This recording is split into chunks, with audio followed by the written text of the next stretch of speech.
तो ये हमारी सीरीज़ की 5th वीडियो होने वाली है, जिसमें हम देखेंगे sources of homoeopathic materia Medica. इससे पहले अभी तक हम देख चुके हैं बायोकेमिक सिस्टम, उसको हम 12 टिश्यू रेमेडी भी बोलते हैं। Difference between biochemic and homoeopathic medicines. उसके बाद होम्योपैथिक मटेरिया मेडिका की डेफिनेशंस और types of homoeopathic materia Medica.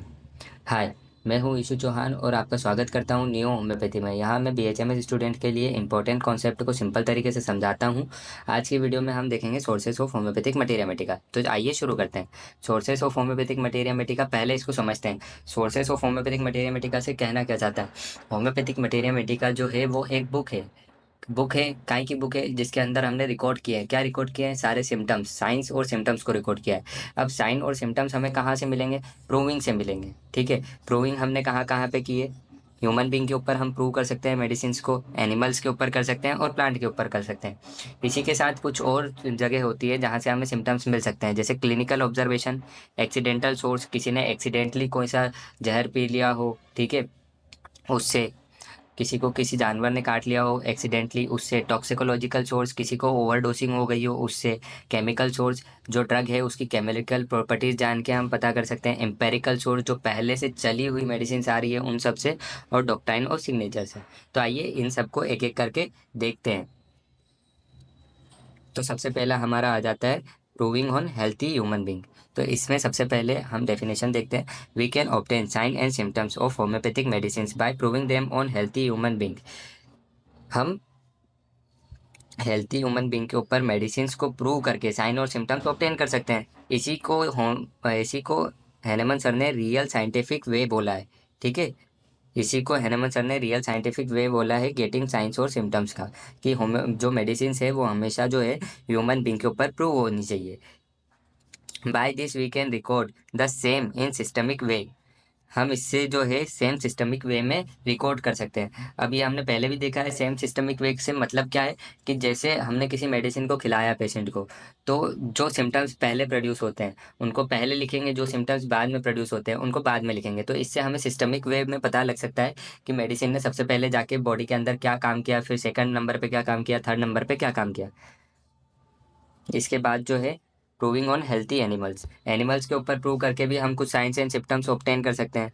Bye proving homoeopathic drugs on healthy animals we can get few objective symptoms up to some extent. अब objective symptoms क्या होते हैं? Objective symptoms वो symptoms होते हैं जिन्हें हम देख सकते हैं। ठीक है, जिन्हें हम देख सकते हैं, डॉक्टर्स देख सकता है, जैसे जो पेशेंट होता है उसके रिश्तेदार देख सकते हैं। बुखार, हम बाहर से छू के पता लगा देते हैं कि टेम्परेचर ज़्यादा हो रहा है तो बुखार आ रहा है। कोई टेंशन में होता है, हम बाहर से देख के पता लग सकता है कि हाँ ये टेंशन में है। लेकिन अगर किसी को कुछ खाने की फीलिंग हो रही हो, किसी को कुछ स्वीट खाना हो, तो हम नहीं बता सकते। तो वो सब जो हो जाते हैं वो सब्जेक्टिव सिम्टम्स हो जाते हैं, जिसमें बस सब्जेक्ट जानता है, मतलब जिसमें सिर्फ पेशेंट जानता है कि मेरे अंदर क्या चल रहा है। डिप्रेशन की फीलिंग, लव की फीलिंग, जो भी फीलिंग होती है वो सब जो होती है वो सब सब्जेक्टिव सिम्टम्स में आता है। तो ऑब्जेक्टिव सिम्टम्स हम पता कर सकते हैं, क्योंकि एनिमल जो है वो हमें बोल के नहीं बताएगा कि मेरे को ये खाना है भैया, मेरे को ऐसी फीलिंग हो रही है। हम बस ऑब्जेक्टिव सिम्टम्स पता कर सकते हैं। By proving on lower animals we can also get knowledge of pathological changes that have taken place in animals body. हम पैथोलॉजिकल चेंजेस भी पता कर सकते हैं लोअर एनिमल के ऊपर प्रूव करके। लोअर एनिमल मतलब कि वही एनिमल्स के ऊपर प्रूव करके हम मेडिसिन को ये भी पता कर सकते हैं कि पैथोलॉजिकल चेंजेस, कुछ ऑर्गन में डैमेज हो रहा है, ठीक है, या उसने क्या कॉज किया है। पैथोलॉजी मतलब कि क्या बीमारी कॉज कर सकता है वो, ये भी हम पता कर सकते हैं एनिमल्स के ऊपर। इसके बाद जो है clinical observation. Clinical observation in practice, after the application of medicine to the patient we can observe some few symptoms produced by the medicine which has not been observe in the drug proving of that medicine. अब हमने क्या किया कि कोई patient हमारे पास आया, हमने उसे कुछ मेडिसिन दी, सिंगल सिंपल रेमेडी, हमने उसे एक मेडिसिन दी। ठीक है, एक मेडिसिन हमने उसे दी तो उसने कुछ सिम्टम्स क्योर किए और कुछ नए सिम्टम्स उस मेडिसिन ने प्रोड्यूस कर दिए। जो नए सिम्टम्स प्रोड्यूस हुए वो हमें कब नहीं मिले थे? वो हमें प्रूविंग के दौरान नहीं मिले थे, जब प्रूविंग हुई थी, ड्रग प्रूविंग, और जब सिम्टम्स लिखे गए थे मटेरिया मेडिका में तब वो सिम्टम्स नहीं था। लेकिन वो सिम्टम्स जो है वो क्लिनिक में हमें मिला, तो उसे हम क्लिनिकल सिम्टम्स बोलते हैं, और इसे हम क्या बोलते हैं? क्लिनिकल ऑब्जर्वेशन बोलते हैं। क्योंकि ये सब हमने कहाँ पे पता लगाया? क्लिनिक के अंदर पता लगाया। क्लिनिक के अंदर ही तो हमें पता लगा कि उस पेशेंट के अंदर कुछ नए सिम्टम्स प्रोड्यूस हो गए उस मेडिसिन की वजह से। इसके बाद जो हमारा आता है एक्सीडेंटल सोर्स। अब एक्सीडेंटल सोर्स क्या होता है? By this source some medicine are prepared from two substance whose actions are accidentally known, for example blatta orientalis in asthma. आपने किसी को काट लिया, ठीक है, एक एग्जांपल लेके चलो, सांप ने किसी को काट लिया, ये तो एक्सीडेंटली काटा ना भाई। कोई जानबूझ के तो कोई अपने आप को सांप कटाएगा नहीं कि नहीं यार भाई तो चल मैं ड्रग प्रूविंग करता हूँ, तू मेरे को सांप कटा दे, सिम्टम्स देख लेंगे। ये एक्सीडेंटली पता लगा, तो इसे हम क्या बोलते हैं, एक्सीडेंटल सोर्स बोलते हैं, जो चीज़ हमें एक्सीडेंटली पता लगे। अब ब्लाटा ओरिएंटेलिस इन अस्थमा, ब्लाटा ओरिएंटेलिस एक मेडिसिन है और ये काय से बनती है ये आप लोग मुझे बताएंगे, क्योंकि ये होम्योपैथिक फार्मेसी का क्वेश्चन है। ठीक है, मैं भी बता सकता हूँ, मैं कमेंट में आपको इसका आंसर दे दूंगा, लेकिन अभी आप खुद ट्राई कीजिए कि ब्लाटा ओरिएंटेलिस क्या होती है। इसके बाद जो आता है टॉक्सिकोलॉजिकल सोर्स, टॉक्सिकोलॉजिकल सोर्स किसी को हमने गलती से अनफॉर्चुनेटली ओवरडोसिंग कर दी किसी पेशेंट को, तो उससे फिर जो साइंस एंड सिम्टम्स प्रोड्यूस होंगे टॉक्सिक अफेक्ट की वजह से होंगे। ठीक है, ज़्यादा ज़्यादा डोज दे दिया तो टॉक्सिक अफेक्ट्स की वजह से जो साइंस एंड सिम्टम्स प्रोड्यूस हुए ड्रग्स के, उसे हमने क्या बोल दिया, टॉक्सिकोलॉजिकल सोर्स बोल दिया, टॉक्सिकोलॉजिकल सोर्स बोल दिया। इससे भी हम कुछ हद तक ड्रग को अंडरस्टैंड कर सकते हैं। ठीक है, कि ड्रग कैसे काम करेगा जब ज़्यादा हम उसे वो दे देंगे, मतलब जब ज़्यादा डोज हो जाएगा किसी पेशेंट को तो ड्रग कैसे काम करेगा ये हम उससे पता कर सकते हैं। केमिकल सोर्स, किसी भी ड्रग की केमिस्ट्री देख के, फिजिकल या केमिकल प्रॉपर्टीज देख के पता कर सकते हैं कि वो क्या एक्शन करेगा। लेकिन इसमें एक नुकसान होता है, क्या नुकसान होता है कि ह्यूमन बॉडी जो है वो खुद के अंदर एक केमिकल फैक्ट्री है भैया, अंदर बहुत सारी रिएक्शंस चल रही है, जैसे मेटाबॉलिज्म चल रहा है, ठीक है, रेस्पिरेशन चल रहा है, ये सब केमिकल प्रोसेस ही तो है जो चल रही है।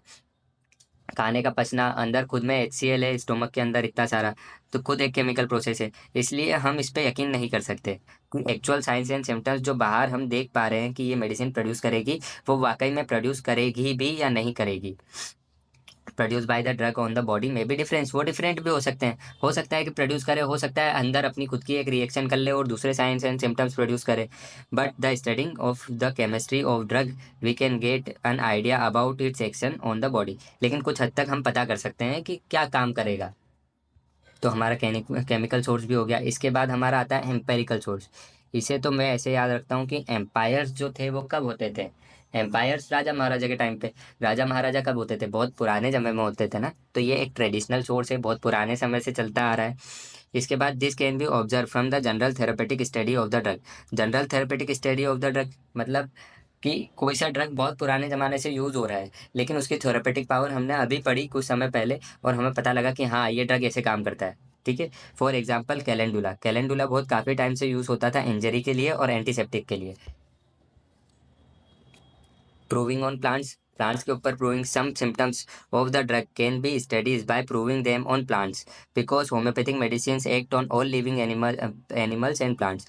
होम्योपैथिक मेडिसिन जो होती है वो हर लिविंग एनिमल्स और प्लांट्स के ऊपर काम करती है, इसलिए हम प्रूविंग कर सकते हैं प्लांट्स के ऊपर और कुछ सिम्टम्स वहाँ से भी ऑब्टेन कर सकते हैं कि क्या काम करेगी। इससे हम पैथोलॉजिकल चेंजेस भी पता कर सकते हैं कि जो पैथोलॉजिकल चेंजेस कुछ प्लांट्स के ऊपर होंगे वही हो सकता है कि ह्यूमन बॉडी के ऊपर भी हो। डॉक्ट्राइन ऑफ सिग्नेचर ये अपने आप में एक 5 नंबर का क्वेश्चन है ऑर्गेनन ऑफ मेडिसिन में और होम्योपैथिक मटेरिया मेटिका में, लेकिन यहाँ पे हम शॉर्ट में देख लेते हैं कि जब अगर ये सोर्सेस ऑफ होम्योपैथिक मटेरिया मेटिका करके क्वेश्चन आता है तो हमें कैसे लिखना है। तो सोर्सेस ऑफ होम्योपैथिक मटेरिया मेटिका अगर क्वेश्चन आए तो डॉक्ट्राइन ऑफ सिग्नेचर में हमें लिखना है, it is the relation between the external physical properties of the drug substance and science and symptoms of present in the patient. अब भैया ये तो बड़ा कॉम्प्लिकेटेड हो गया, एक एग्जाम्पल लेके समझते हैं। All red looking all red looking plants or the red extracted plants act better on blood. अब जो लाल दिखने में लाल है या लाल उसका एक्सट्रैक्शन है प्लांट का, तो वो ब्लड के ऊपर अच्छा काम करेगा। इसमें हमने क्या किया, हमने देखा एक्सटर्नली कि हाँ वो लाल है, ब्लड कैसा होता है, लाल होता है, एक्सटर्नली देखा और हमने बता दिया कि हाँ भैया ये लाल दिखता है तो ये ब्लड के ऊपर अच्छा काम करेगा। अब डेफिनेशन को पढ़ते हैं। इट इज़ द रिलेशन, ये रिलेशन है बिटवीन किसके बीच में, external chemical properties, sorry external physical properties of the drug substance के एक्सटर्नल फिजिकल प्रॉपर्टीज में और science and symptoms present in the body, और जो साइंस एंड सिम्टम्स प्रेजेंट होते हैं पेशेंट के अंदर उसके बीच का ये रिलेशन है। Doctrine of signature is one of the source of materia medica, ये भी एक सोर्स है मटेरिया मेटिका का। This is present in few drugs, लेकिन ये इसकी एक लिमिट है, ज़रूरी नहीं है कि हर जो रेड लुकिंग प्लांट हो या रेड एक्सट्रैक्टेड हो प्लांट्स का वो जो है वो ब्लड के ऊपर अच्छा सा काम करे। तो इसलिए ये फ्यू ड्रग तक लिमिट है। By this we can remember and learn the materia medica of the drug up to a certain limit. लेकिन जिसमें ऐसा होता है उसे हम आसानी से याद कर सकते हैं सर्टेन लिमिट तक। जैसे हमने अभी बता दिया कि हाँ, जो भी लाल दिखेगा या जिस भी प्लांट का लाल एक्सट्रैक्शन होगा तो वो ब्लड के ऊपर अच्छा काम करेगा, इस टाइप में। ये क्वेश्चन जो है sources of homoeopathic materia Medica, ये अपने आप में एक 5 नंबर में आ सकता है या तो फिर ये 10 नंबर में आ सकता है। लेकिन अगर ये 10 नंबर में आएगा तो इसके साथ में डेफिनेशन भी पूछ लेगा वो, कि डेफिनेशन बताओ, डेफिनेशन बताओ। इसलिए आप वो वीडियो भी देख लेना। जो भी आपका सजेशन हो कमेंट्स में ज़रूर बताना, और लाइक शेयर सब्सक्राइब करना। और मैं ऐसे ही होम्योपैथिक मटेरिया मेडिका के ऊपर और होम्योपैथी के हर सब्जेक्ट से रिलेटेड आपकी जर्नी को आसान वर्क कर दूंगा, आसानी से समझाऊंगा, उसके नोट्स प्रोवाइड करूंगा। तो मेरे चैनल को सब्सक्राइब कर लो।